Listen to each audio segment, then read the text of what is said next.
हाँ आ गया नाम, घाटम दास। क्या नाम था? घाटम दास। उनकी लीला कथा हमने कई बार सुनाई है कथाओं में, पर एक बात कितनी सुंदर है उनकी लीला कथा की, ध्यान से सुनना। तो राजस्थान में जयपुर के पास में आमेर एक जगह है, वहीं आसपास ही घाटम दास जी रहते थे। और आप पुश्तैनी चोर थे। कौन थे? पुश्तैनी चोर। पुश्तैनी चोर समझते हैं? अच्छा, हमें पहले ऐसा लगता था कि ऊंझा राजस्थान के इतना पास है, यहां पर गुजराती कम बोलते होंगे लोग लेकिन हमको कल पता चला, बोले महाराज जी यहां तो कोर गुजराती बोलती है, यहां तो सबसे ज्यादा गुजरात, और जो बोले एक प्रकार से मूल गुजरात, बोले उत्तर गुजरात है। यहां का प्रभाव उदयपुर तक है, उदयपुर तक भी थोड़ी थोड़ी गुजराती भाषा बोल लेते हैं लोग, समझ लेते हैं। बोले इसलिए यहां तो खूब धुआंधार गुजराती और बोलती है तो ऐसे गुजरात में हम आए हैं। तो घाटम दास जी पुश्तैनी चोर थे, मतलब पारिवारिक चोर। इनके दादा भी चोर थे, इनके परदादा भी चोर थे, इनके पिताजी भी चोर थे, इनके 5 पीढ़ियों से चोर थे। तो घाटम दास जी रोज रात्रि में बैठ जाते थे और अपने पुत्र को भी साथ में लेके जाते थे, छोटे से, उसको भी सिखाना है चोरी कैसे होती है। तो आज कोई व्यापारी तो निकला नहीं, एक महात्मा निकले वहां से। तो अंधेरे के कारण घाटम दास जी को पता नहीं चला, इन्होंने तुरंत जाला फेंक करके महात्मा जी को बस में कर लिया, कब्जे में कर लिए। बाद में जब दिया जला के देखा तो महात्मा थे, तुरंत वो हटाया जिससे पकड़ते थे। बोले महाराज जी क्षमा कर दो। तो महात्मा जी बोले भाई ये सब क्यों करते हो तुम? बोले ये तो हमारा पुश्तैनी काम है, हमारे रोम रोम में, हमारे रग रग में चोरी है, क्योंकि हमारी 8 पीढ़ियां निकल गई। हम लोग जाने ही इसी के लिए जाते हैं, हम चोरी करते हैं, ये हमारा पेशा है, यही हमारा काम है। अगर कोई हमको दान पुण्य करके कुछ दे जाता है तो हमारे घर में भोजन जब बनता है तो उसमें स्वाद नहीं रहता, चोरी के भोजन में ही स्वाद आता है। चोरी का कपड़ा ही हम पहनते हैं, अगर बिना चोरी का कपड़ा पहन ले तो कपड़ा फट जाता है। हमारे यहां तो पुश्तैनी चोरी होती है। बोले चोरी तो हम नहीं छोड़ सकते, लेकिन महाराज जी आज आप हमें मिले हैं, संत कृपा हुई है, कुछ आप आज्ञा कर दीजिए चोरी छोड़ने के अलावा। चोरी नहीं छोड़ पाएंगे, और कोई आज्ञा आप कर दो। तो संत बोले अच्छा ठीक है, तो हम वैसे तो एक ही आज्ञा कर दे कि चोरी छोड़ दो, पर चोरी छोड़ दो ये आज्ञा नहीं कर सकते, इसके बदले 3 आज्ञा करेंगे। बोले हाँ मंजूर है, आज्ञा करो आप। बोले पहली आज्ञा, सदा सत्य बोलना, चोरी करना पर सत्य बोलना। ठीक है। दूसरी आज्ञा, जो भी चोरी करके लाओ उससे थोड़ा अंश संतों की सेवा में लगाना, संत सेवा करना, साधु संतों की सेवा करना। और जो भी खाओ उसे पहले भगवान को अर्पण करना, भगवान की आरती दर्शन करना, मंदिर में जब भी कहीं मंदिर दिख जाए रुक करके प्रणाम करना। 3 आज्ञा कौन कौन सी? पहली आज्ञा सदा सत्य बोलना, दूसरा संत महात्माओं की सेवा करना, और इसी दूसरी आज्ञा में ही था कि ठाकुर जी को निवेदित करके पाना, जो भी पाओ भोग लगा के पाना। और तीसरा, कभी भी मंदिर दिखे, कोई स्थान ऐसा देव स्थान दिखे तो रुक करके प्रणाम करना, जो आज्ञा। ये 3 काम तो मैं कर लूंगा। वो ठीक है। अब धीरे धीरे घाटम दास जी चोरी में निपुण होते गए। संत कृपा से उनकी इतनी बढ़िया बढ़िया चोरी होने लगी, खूब धन हो गया उन पे।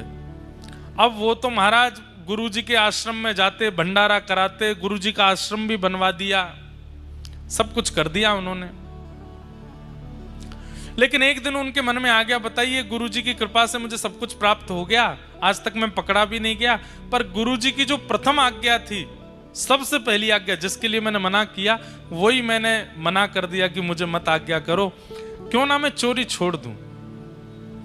उनके मन में भाव आया कि अब मैं चोरी छोड़ देता हूं। धीरे धीरे उन्होंने चोरी छोड़ दी, लेकिन बेटे से कहा तू करता रहे, मैं छोड़ देता हूं। गुरु जी के यहाँ वार्षिक उत्सव होता था गुरु पूर्णिमा का। इस बार घाटम दास जी बोले कि अब इतना धन धान्य, बेटा इतना निपुण नहीं है, ज्यादा धन है नहीं घर में, गुरु जी के यहाँ कुछ लेकर के जाना है। आप लोग ये मत सोच लेना कि हम ऐसा कह रहे हैं कि गुरु जी के यहाँ जाने के लिए धन ना हो तो चोरी करके भी लेके जाया जा सकता है। हमको सब कवर अप करके बोलना पड़ता है, क्योंकि आजकल सोशल मीडिया पे लोग आगे पीछे की काट के डाल देते हैं वीडियो। देखो महाराज जी बोले गुरु घर जाते समय दक्षिणा चोरी करके भी ली जा सकती है, इसलिए हम पहले ही संकेत कर रहे हैं आप ऐसा मत करना। तो घाटम दास जी बोले चोरी तो मैं करता नहीं, घर में इतना धन नहीं कि गुरु जी को दे सकूं। ठीक है, अब वयोवृद्ध तो मैं हो ही गया हूं, एक आखिरी बार चोरी कर लेता हूं गुरु जी को दक्षिणा देने के लिए। बोले क्या करें? बोले आखिरी बार कर रहे हैं तो बड़ी चोरी करते हैं, कोई छोटी मोटी नहीं। तो राजा एक श्वेत घोड़े पर बैठकर के घूमता है, जिस घोड़े की कीमत लाखों बताई गई। अगर वो घोड़ा मैं चुरा लूं राजा का तो मेरा काम बन जाएगा, उस घोड़े को बेच करके घर भी चल जाएगा, गुरु जी के यहां सेवा भी हो जाएगी। घाटम दास जी गए, एक सामान्य से घोड़े पर बैठ करके गए। जैसे ही राजभवन में प्रवेश करने लगे, सैनिकों ने रोक लिया। कौन हो? घाटम दास जी बोले गुरु जी की आज्ञा है, सत्य बोलना है। चोर हूं। सैनिकों से बोले चोर हूं। सैनिक बोले बताओ, कोई चोर कहता है कि मैं चोर हूं? ये जरूर कोई राजा का निज सिपाही है। हमने पूछ लिया कौन हो, तो बुरा मान गया, तो बोला चोर हूं। अब भैया बुरा क्यों मान रहे हो आप? हमको कुछ, हमारा तो फर्ज है पूछना कौन हो, इसलिए हमने पूछा कौन हो। बोले चोर हूं, मैं भी तो बता रहा हूं। सैनिक बोले ज्यादा ही बुरा मान गए। अच्छा भैया किस काम से आए? बोले चोर हूं, चोरी करने आया हूं। सैनिक बोले भैया हमें तो ऐसा लगता है ज्यादा बुरा मान के कहीं राजा से शिकायत करके हमको गेट खोलो जल्दी जाने दो। बोले भैया ठीक बुरा नहीं, मत जाओ अंदर जाओ। भीतर जाने दिया। घाटम दास जी बोले जय हो गुरुदेव, बड़ी कृपा, सत्य बोल रहा हूं फिर भी नहीं रोक रहा कोई। भीतर प्रवेश मिल गया। राजा के घुड़साल में गए, अपना घोड़ा छोड़ दिया, राजा के घोड़ा पे बैठे निकलने लगे। सफेद घोड़े पे बैठ के जैसे ही निकले, जैसे ही बाहर आए तो सैनिकों ने फिर देखा। बोले कि ये तो राजा का घोड़ा है। बोले बताया तो था चोर हूं, चोरी करने आया हूं, चोरी करके ले जा रहा हूं। अरे भैया तुम तो बहुत ही बुरा मानते हो, जाओ आप जल्दी जाओ, निकलो निकलो यहां से। भाई राजा ने भेजा होगा कि घोड़ा ले जाओ, हमारा कहीं चिकित्सा कराओ, पर हम लोग ज्यादा ही पूछताछ कर लेते हैं। यहां थोड़ी देर बाद राजा निकला, मेरा घोड़ा कहां है? घोड़ा देखा तो मिला नहीं। हल्ला मच गया, राजा का घोड़ा कहां है? तो सिपाहियों, अरे वो आपका निज सिपाही लेकर के गया। बोले कौन सा निज सिपाही? एक आया था व्यक्ति, आके बोला कि हमने पूछा कौन, तो बोला चोर हूं। तो हमको लगा भाई चोर थोड़ी बोलता मैं चोर हूं, निज सिपाही होगा। वही काले घोड़े पे आया था, गोरा घोड़ा लेकर के गया। अरे तुमको तो बाद में देखूंगा। सिपाहियों को दौड़ाया, बोले पकड़ो उसको। घाटम दास जी घोड़ा लेके भाग रहे थे। बोले बड़ी कृपा गुरुदेव की, क्या आनंद हुआ है, बिना रोक टोक चोरी हो गई। लेकिन तभी एक मंदिर में घंटे घड़ियाल बज रहे थे। गुरुदेव की दूसरी आज्ञा थी, जहां कहीं भी मंदिर देखो रुक जाना।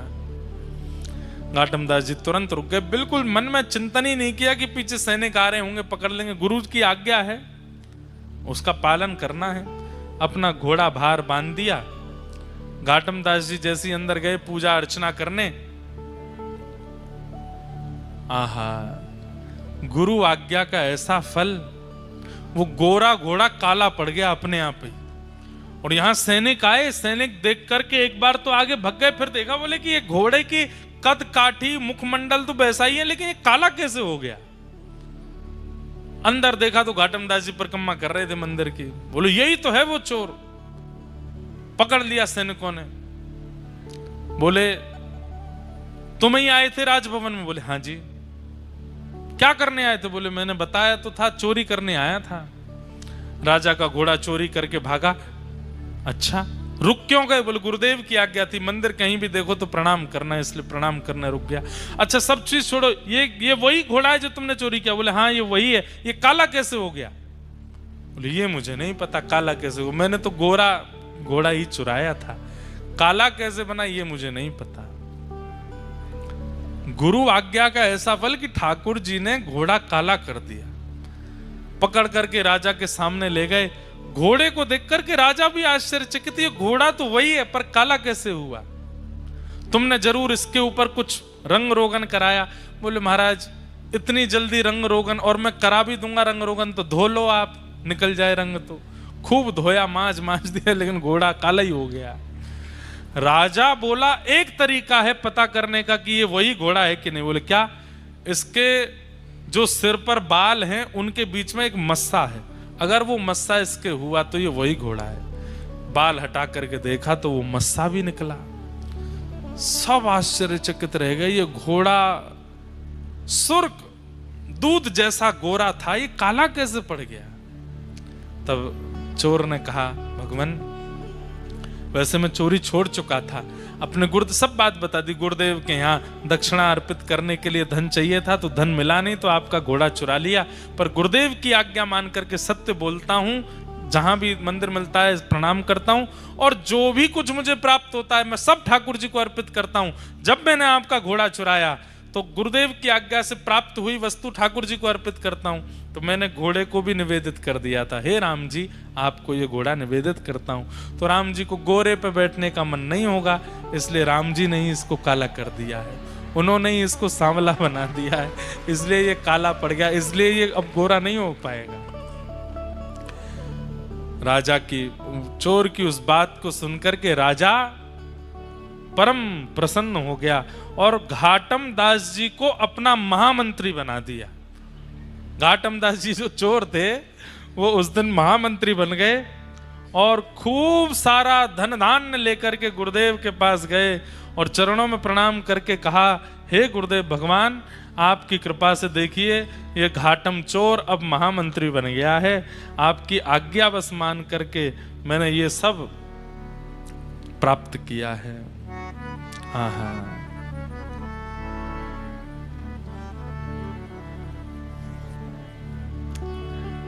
घाटम दास जी ने कई पद भी गाए। फिर उसके बाद जब महामंत्री कुछ दिन उस पद पर रहे और फिर उसके बाद उन्होंने महामंत्री का पद भी छोड़ दिया। बोले ठाकुर जी ने मुझे सब कुछ दे दिया, गुरुदेव ने सब कुछ दे दिया, अब मैं ठाकुर जी को क्या निवेदित करूं? तो लिखना शुरू किया, पद बना बना करके ठाकुर जी को निवेदित करने लगे। उनका अब एक दो पद हैं। एक पद क्या है?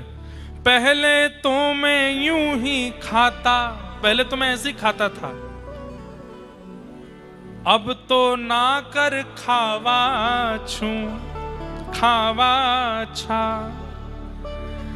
गल में माला माथे तिलक थारे निमित्त लगावा छा, माने तो एता कर दीना थाने की ना काई रे। मैंने तो आपके लिए इतना किया, आपने मेरे लिए क्या किया? ठाकुर जी से कह रहे हैं, घाटम दास जात को मीना तारोगे के नाई रे। पहले तो मैं यूं ही खाता, अब तो नहाकर खावा छा, गल में माला माथे तिलक थारे निमित्त लगावा छा, महाने तो एता कर दीना, मैंने तो इतना किया आपके लिए, नहा के खाता हूं, तिलक लगाता हूं। कितनी सरल बात है उनकी। ठाकुर जी कह रहे हैं इसको ये बहुत मानता है। बताओ, लोग हजार हजार वर्ष तक तपस्या करते हैं तब मेरा दर्शन नहीं होता, ये तिलक लगाना और केवल नहाने मात्र को मुझे गिना रहा है, कितना सीधा है। माने तो एता कर दीना थाने की ना खाई रे, घाटम दास जात को मीना तारोगे कि नहीं रे। मुझे तारोगे कि नहीं? इतनी सरल बात घाटम दास ने कही। तुरंत अपने हाथ में धनुष बाण लेकर के राघवेंद्र सरकार प्रकट हो गए घाटम दास के आगे, केवल तिलक लगाना और नहाने मात्र से। इतने प्रसन्न हो गए ठाकुर जी उससे। लुआरे घाटम दास तेरी भक्ति पर हम रीझ गए, फिर उन्होंने और भी पद गाए, जे नर रसना नाम उचारे। जो नर अपनी रसना से भगवान का नाम गाते हैं, केतक बात आप तरिवे की कोटि पतित निस्तारे। जे नर रसना नाम उचारे, काम क्रोध मद लोभ तजे, और जीव दशा अति पाले। और वसुधा पर तीरथ हैं जेतक, तिन्हू के अध टाले। जे नर रसना नाम उचारे। धरती पर जितने तीर्थ हैं उतने तीर्थ जाने का फल मिल जाता है किसको? जो व्यक्ति अपनी रसना पर भगवान का नाम सदा के लिए विराजमान कर लेता है। घाटम दास राम को परिचय, तिन्हू लोक उधारे। कितनी बड़ी बात कह रहे हैं। किसी पुलिस कर्मी से आपका संबंध है तो नाका पर अगर आपकी गाड़ी रुक जाएगी तो आप कह दो, ओ भैया वो पुलिस वाले भाई साहब हमारे चाचा लगते हैं, तो नाका खुल जाएगा, आपको आगे जाने दिएगा। बड़े मंत्री से आपकी पहुंच है तो कहीं भी आने जाने के लिए आपकी रोक टोक हो, मंत्री जी का परिचय दे दो, आपको सारे रास्ते खुल जाएंगे। लेकिन कहीं यमराज पकड़ने आ गए और आप कहो कैबिनेट मंत्री जी हमारे फूफा हैं, यमराज कहेगा ये देखा दंड पानी हूं मैं, मंत्रियों की चलेगी यहां पे। अरे आप नहीं जानते? बोले क्या? डीएसपी एसएसपी सब हमारे चाचा फूफा लगते हैं। यमराज के आगे इन संबंधों से कोई काम नहीं चलेगा। लेकिन यमराज अगर सामने आ जाए और आप कह दो हम श्री राधा रमण के हैं और राधा रमण हमारे हैं, यमराज जी कहेंगे जय हो भैया, यमलोक नहीं जाना तुमको, तुमने ऐसे का परिचय दिया है, जाओ तुम्हारे लिए तो वैकुंठ लोक प्रतीक्षा कर रहा है। घाटम दास राम को परिचय। अगर आपकी जिह्वा पर राम नाम विराजमान है तो एक प्रकार से ठाकुर जी आपके परिचय बन चुके हैं। उस परिचय से क्या होगा? बोले तीनों लोक उधारे। ठाकुर जी से कोई संबंध बना लो और फिर जब यमराज सामने आवे, अरे हम तो कहते हैं इंद्र के भी अगर स्वर्ग ले जाने वाले गण सामने आवे तो भी ठाकुर जी से अपना परिचय उनको बता दोगे तो ना नर्क जानो पड़ेगा ना स्वर्ग जानो पड़ेगा। ठाकुर जी के परिचय के तो तीनों लोक पार करके सीधे वैकुंठ की प्राप्ति होएगी। घाटम दास राम को परिचय, तीनों लोक उधारे। जे नर रसना नाम उचारे। तो हमने घाटम दास जी का चरित्र क्यों सुनाया? गुरु आज्ञा से केवल जीवन में सत्य ले आए तो ठाकुर जी घाटम दास की रक्षा करने लगे। झूठ नहीं बोलेंगे तो कैसे जिएंगे? ठाकुर जी अपना वरदहस्त और अपनी दृष्टि दोनों हटा लेते हैं। ठीक है तो फिर तू अपने आप ही रहे। लेकिन जो व्यक्ति सत्य आचरण करता है, छल कपट आदि सबको छोड़ देता है, भले ही जीवन में संकट आते हैं फिर भी सहता है, ठाकुर जी फिर अपना वरदहस्त रखते हैं। बोले इतना सह रहा है पर सत्य का त्याग नहीं कर रहा, छल का त्याग, कपट छल को अपने जीवन में नहीं ला रहा, या की रक्षा तो मोह करनी पड़ेगी, जैसे घाटम दास की ठाकुर जी ने रक्षा की। इसलिए भैया सत्य कौन है? ठाकुर जी का प्रथम स्वरूप है। और यहां पर वेदव्यास जी ने उसी सत्य को वंदन किया। सत्यम परम धीमहि। हमें पता है समय अधिक हो गया है, लेकिन हमें पता ही नहीं चला कि 11:15 बज गए। हमें तो इतना आनंद आ रहा है ऊंझा में कथा कहने में, खूब सुख मिल रहा है। हम 10-15 मिनट और थोड़ा कुछ कह लें, क्योंकि हमें पता ऊंझा के लोग तो टाइम के इतने पंचुअल है। कम से कम 100 लोग तो नेट 11:30 उठ गए, चाहे प्रसंग कितना भी बढ़िया चल रहा है, भाई 11:30 हो गए, जाना है, इतना ही टाइम है।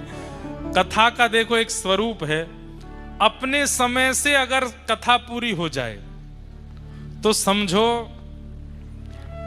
आज ठाकुर जी कथा में आए पर ने एक देर बैठ के चले गए, पर समय से ऊपर कथा जावे तो सोचियो ठाकुर जी बैठे हैं अभी भी कथा में और सबको देख रहे हैं, सब पर कृपा कर रहे हैं। इसलिए समय से ऊपर कथा जावे तो 7 ही दिन बार बार थोड़ी आवेंगे। ऊंझा में तो जीवन भर रहना है, सुबह दुकानें तो जीवन भर खोलनी है, पैसा तो जीवन भर कमाना है, पर ये 7 दिन दोबारा नहीं आएंगे। इसलिए समय से अधिक अगर समय चला जाए कथा के विश्राम में, तो आप लोग आनंदित होकर सुनिए बस, ठीक है। धर्म प्रोजित कई तवोत्र परमो निर्मत्सराणां सतां वैद्यं वास्तवमत्र वस्तु शिवदं तापत्रयोन्मूलनम् श्रीमद्भागवते महामुनिकृते किं वा परैरीश्वर सद्यो हृद्यवरुध्यते त्रिकृतभिः शुश्रूषुभिस्तत्क्षणात्। 3 मंगलाचरण हैं भागवत जी के, एक हो गया, 2 और रह गए। बस ये कह के हम आज की कथा को विश्राम देंगे। विषय, अधिकारी, संबंध और प्रयोजन, ये 4 बातें विशेष रूप से हैं। सबसे बड़ी बात, भागवत का विषय क्या है? धर्म प्रोजित कई तवोत्र परमो, सबके चित्त में जो परम धर्म को स्थापित करे। परम धर्म क्या है? जहां पर व्यक्ति अपने देह की चिंता ना करके अपनी आत्म की चिंता करता है। आप देह की चिंता करते हो तो सोते हो, देह की चिंता करते हो तो खाते हो, देह की चिंता करते हो तो टहलते हो, देह की चिंता करते हो तो सारी क्रियाएं करते हो। पर आप आत्मचिंतन करने लगोगे कि भाई मेरे भीतर जो विराजमान आत्मा है, इसका उद्धार कैसे हो, इसका कल्याण कैसे हो, मेरे जीवन का साफल्य कैसे हो, मेरे जन्म लेने का कल्याण कैसे हो। जिस दिन ये विचारधारा चित्त में प्रकट होने लग जाएगी, उसी दिन आप परम धर्म कर रहे हो। कथा सुनना देह का कर्म नहीं है, दैहिक कर्म नहीं है कथा सुनना। कथा सुनना, अब यहां पर कितने सारे बालक, कितने सारे लोग वो बैठे हैं। एक मुझे आज पता चला, एक माता जी सुबह 7 बजे आके बैठ गई। सुबह 7 बजे कथा शुरू हुई, रात में 8 बजे 13 घंटे पहले पंडाल में आके बैठ गई। पूछा गया मैया इतनी जल्दी क्यों आ गई?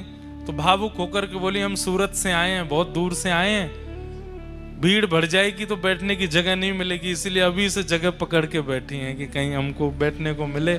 कथा अब 13 घंटे एक स्थान पर बैठना, ये देह तो नहीं कर सकता, ये शरीर नहीं कर सकता। शरीर तो बहुत अभिमानी होता है। आप एक आसन में बैठने के लिए शरीर को अगर कह देते हैं तो शरीर आपसे बार बार आसन बदलवाता है। कभी पैर लंबे करवाएगा, कभी ऐसे करवाएगा, कभी ऐसे करवाएगा, कभी ऐसे करवाएगा। कई लोग ऐसे ऐसे सुनते हैं कथा। क्यों? शरीर उनका अभिमानी है और शरीर कहता है तू मुझे क्यों बैठा के रखा है, तुझे नहीं पता मुझे आराम कितना प्रिय है। तो फिर वो बेचारा एक आध बार देखता कोई सोफा खाली हुआ क्या। कई लोग तो छोटे छोटे बच्चों, तुम तो युवा हो, नीचे बैठो, हमको बैठने दो ऊपर। क्यों? देह अभिमानी है। उस देह को कथा में भी लाते हैं तो वो व्याकुल ही रहता है, विचलित ही रहता है।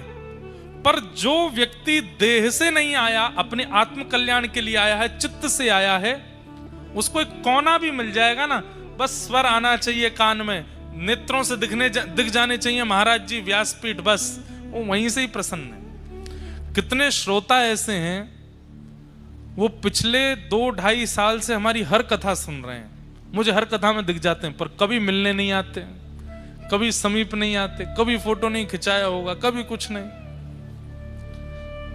इसका मतलब ये नहीं कि उनमें प्रेम नहीं, पर प्रेम है। कैसा प्रेम है? बस हमें बस कथा मिल जाए, जीवन उपयोगी बात समझ आ जाए, प्रिया प्रियतम की लीला सुन लें और बस उसी में ही आनंद है। ऐसे व्यक्ति आत्मा से कथा में आते हैं, उनको देह सुख नहीं है। तो कथा सुनना ये देह सुख नहीं है। देहाभिमानी व्यक्ति कथा नहीं सुन सकता। और कई बार देह अभिमानी व्यक्ति आ भी जाते हैं कथा में, पर उनके पूर्व के ऐसे संचित पुण्य कर्म होते हैं कि उनको ही नहीं पता चलता कि हमने 3 घंटा 4 घंटा कैसे सुन ली कथा। 4 घंटा होने के बाद उनको याद आता, अच्छा हम कभी नहीं बैठने वाले व्यक्ति हैं, आज कैसे बैठ गए हम। क्योंकि कथा शरीर के लिए भी नहीं होती, कथा आत्मा के लिए ही होती है। कान नहीं सुनते आपके, शरीर नहीं सुनता। आप यहां से बाहर जो कुछ भी सुनते हैं कान सुनते हैं, यहां से बाहर जो कुछ भी सुनते हैं मन सुनता है, बुद्धि सुनती है, पर कथा तो आत्मा सुनती है। इसीलिए मुख प्रसन्न रहता है, रोंगटे खड़े होते रहते हैं, देह एक ही आसन में बैठा रह जाता है, नेत्रों से अश्रुपात होने लगते हैं। क्यों? वर्षों बीत गए, अब जाकर के आत्मा को प्रसाद मिल रहा है, आत्मा को वो मिल रहा है जो उसकी आवश्यकता है। कथा विश्राम होते ही कितनी जगह मूर्छित हो जाते हैं लोग, बेहोश हो गए, गिर पड़े। क्यों? अनकॉन्शियस हो गए। आत्मा बोली अब मैं कैसे जीऊंगी, अब तू मुझे फिर से विषयों में ले जाएगा, फिर से शरीर के द्वारा विषय भुगवाएगा। इतने दिनों तक इतनी सुंदर लीला चर्चाएं सुनी, अब फिर से मुझे विषय वार्ताओं में जाना पड़ेगा। आत्मा व्याकुल हो जाती है।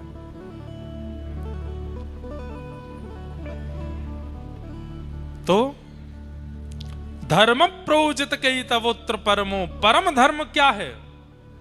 जिस दिन आप देह की चिंता छोड़ करके आत्मचिंतन करते हैं और इसका कल्याण का विचार करने लगते हैं, हर जन्मदिन पर चिंता करो। कितने साल के हो गए? 28 साल के हो गए, 29 साल के, 30 साल के हो गए, 100 साल का जीवन मिला, 30 साल तो खत्म हो गए, कितने बचे? 70 बचे। अब 70 भी पूरे कोई जी नहीं पाएंगे हम, हमें पता है। 60 के बाद तो बस व्यवस्थाएं देखो, अब कब जाना हो जाए पता नहीं है, अब आजकल कुछ पता नहीं है, इतनी लंबी आयु तो है नहीं। तो 60 के बाद तो प्राण निकल कभी भी जा सकते हैं। स्वाभाविक मृत्यु 70-80 के बीच में आजकल हो रही है सब लोगों की। मूल रूप से देखा जाए तो आप 20 साल के हो गए, 25 साल के हो गए, तो आपके पास में अब शेष केवल 30 साल हैं।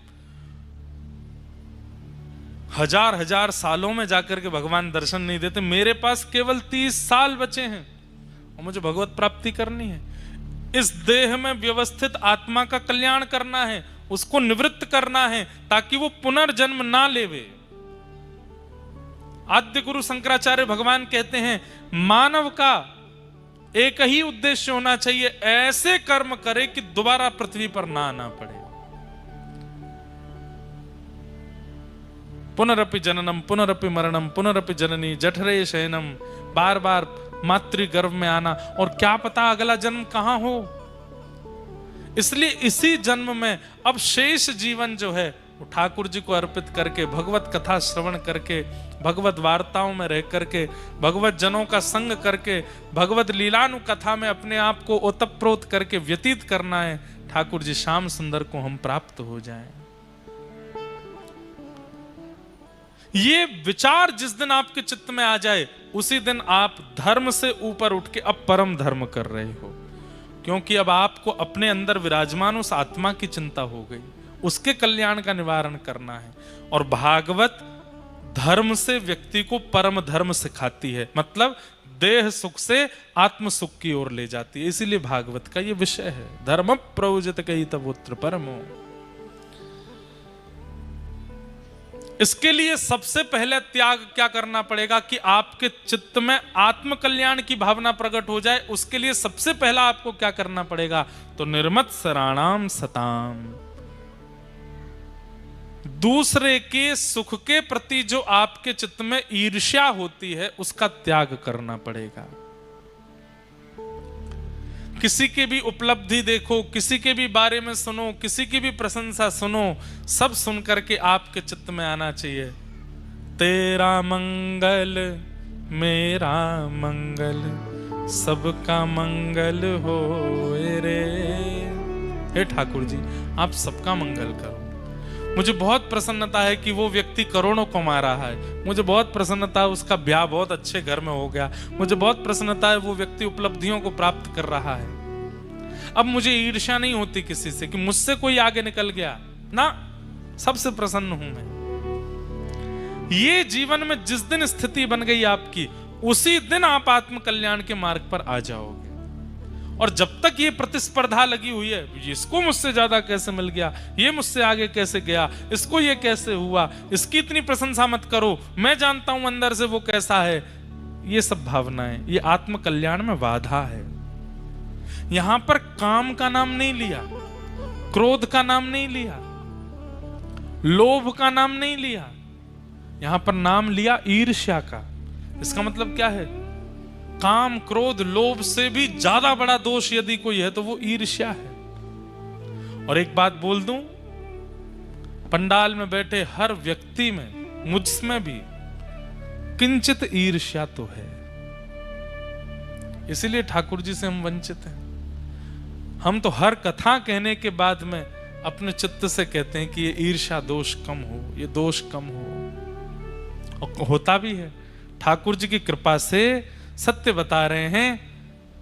ऐसा नहीं है कि हमसे सब प्रेम करते हैं, कई लोग हमसे भी ईर्ष्या करते हैं और हमें कोई आके बताता है आपके बारे में कोई ऐसा कह रहा था।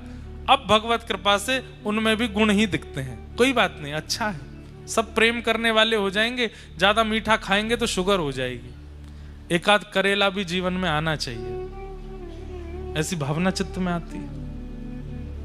और यही सावधानी का काम है। क्या? ईर्ष्या ना हो किसी के भी प्रति, सबके प्रति प्रेम भाव, सबके प्रति मंगल भाव। तीसरी बात, जैसे ही आप सबसे ईर्ष्या करना बंद कर दोगे, लेकिन प्रयास तो कर रहे हैं, लेकिन ईर्ष्या छूट नहीं रही है। आपने प्रयास तो किया। आज सुनने के बाद मेरे बगल वाले दुकान वाले से मुझे ईर्ष्या होती है, लेकिन आज महाराज जी कह रहे हैं कल उससे ईर्ष्या नहीं करूंगा मैं। लेकिन कल जाते ही उसको देखते ही फिर से आई, तारी का गिर जाए, इसका पाम टूटे, फिर से ईर्ष्या आई। तो अब क्या करें? अब इस ईर्ष्या दोष को कैसे निकाला जाए चित्त से? तो अगली आज्ञा करते हैं, वैद्यम वास्तव मत्र वस्तु शिवदम। ठाकुर जी को अपना संबंधी बना लो, ठाकुर जी से कोई प्रगाढ़ संबंध स्थापित कर दो और नित्य ठाकुर जी से उस संबंध का निर्वहन करो। जैसे ब्याह होने के बाद में अब आपकी अर्धांगिनी है, पत्नी है, पत्नी के साथ आप व्यवहार रखते हैं। बच्चे हो जाने के बाद फिर आपकी एक जिम्मेवारी बढ़ जाती है। ऐसे ही ठाकुर जी से एक संबंध बनाओ और कल से ही उस संबंध का निर्वहन करो। अगर ठाकुर जी सखा हैं तो मित्र के साथ कैसे रहते हैं वैसे रहो। मित्र के साथ सबसे पहला स्वरूप। अच्छा, एक और बात, अब मित्र के साथ तो हम बहुत सारे व्यवहार करते हैं, वो सारे व्यवहार आप ठाकुर जी के साथ नहीं कर सकते। एक मूल रूप से विशेष व्यवहार क्या है जो आप मित्र के साथ करते हो? कि आप अपने मन की सारी बातें उसको बताते हो। ये बात ठाकुर जी से करो, सब बताओ। सुबह उठते ही स्नान ध्यान करके, जय जय ठाकुर जी, आनंद में हो, चकाचक कहाँ पाओगे आज बाल भोग में, चलो बनवा के लाऊं। मैया से परांठे बनवाए, ठाकुर जी को भोग लगाए हो, चकाचक जल्दी पाए लो, फिर आपको प्रसादी मैं पाऊंगा। सखा है ठाकुर जी। खूब प्रेम से पाने के बाद फिर ठाकुर जी से कहो, आज मैं यहाँ जा रहा हूँ, आज मुझे सुबह वहां जाना है, उस व्यक्ति से मिलना है, फिर उसके बाद वहां जाऊंगा, वहां से आऊंगा, फिर घर आऊंगा, फिर राजभोग पाने आऊंगा, दोपहर का भोजन, तब आऊंगा आपसे मिलने। आप भी चकाचक जाओ। और सुनो, ऊंझा में वहां चले जाना, पास में बिंदु सरोवर, उधर चले जाना। ठाकुर जी से ऐसे वार्ता करो, निकल जाओ अपने काम पे। लौट करके घर आए, फिर सब बताओ आज कहां कहां गए, किस किस से मिले। एक सखा के प्रति जैसी आपकी स्थिति रहती है, बैठ के ठाकुर जी के कक्ष में, आज उससे मिले, उसने बहुत गलत किया मेरे साथ, पर कोई बात नहीं ठाकुर जी, सब बढ़िया है। उससे मिले, उसके साथ ऐसा हुआ, वहां ऐसा किया, सब बता दो ठाकुर जी को। अपने सखत्व का निर्वहन। कई लोग क्या करते हैं, हम ठाकुर जी को सखा मानते हैं, तो अब सखा के गले में गलवैया डालते हैं तो ठाकुर जी के ऊपर हाथ धर के बैठे हैं। सखा के साथ में कान पकड़ लेते हैं तो ठाकुर जी, ये सब नहीं। ये अधिकार ठाकुर जी दें तब करिएगा। प्रारंभ में तो केवल आप इतना ही करो कि अपने मन की सब कहो। रसिक प्रीतम हित चित की बातें, श्री गिरधारी जी सो कहिए, तलहटी गोवर्धन की रही है, गोवर्धन की रही है, तलहटी गोवर्धन की रही। अरे कहां तक गए ये तक बता के जाओ, जेब में कितना रुपया लेके जा रहे हो। ठाकुर जी को आके फिर बताओ, आज तो सब खर्च है गो मेरो, सब लुट गयो मेरो। हर दिन ठाकुर जी को आप ये हम नहीं बोल रहे, आपको लगेगा ये तो बालक है, इसकी बात हम क्या माने। हमारी भारत भूमि में प्रकट हुए श्री स्वामी राम सुखदास जी महाराज, उन्होंने इस नियम को बताया।